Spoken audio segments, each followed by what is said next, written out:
Jared and Heather McMillan were living the American dream. They were raising their kids in a beautiful home they had built in the woods of Bradford County. Then something started to change with their well water. We noticed our water started turning brown. Their neighbor's water started to turn brown too, so they contacted the company joined Marcellus Shale wells in the area. Oklahoma City-based Chesapeake Energy denied responsibility for the undrinkable water, but agreed to help the families. They started monitoring for methane. They started finding methane in the wells, real high levels, explosive levels. Explosive levels? Yeah. Next, methane monitors were installed in the house to check the air. The first night they put it in, it went off in the middle of the night. They kind of told us it was just a precautionary thing. It would never go off. Well, here we are, day one, you know, going off.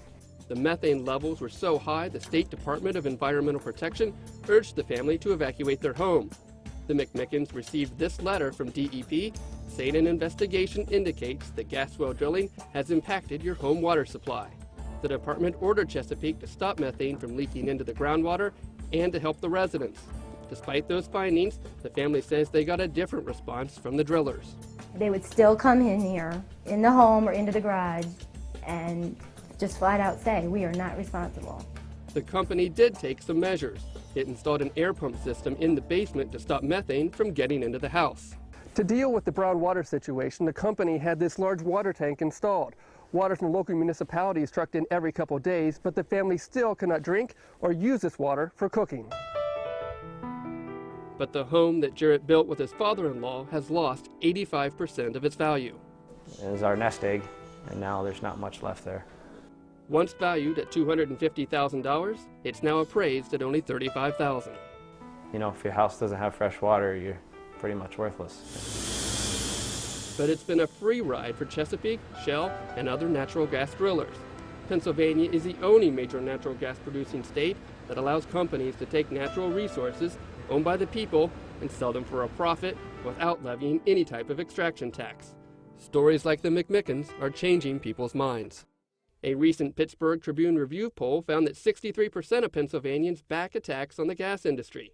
Even the industry's top lobbyist, former Governor Tom Ridge, has said a fair tax is appropriate.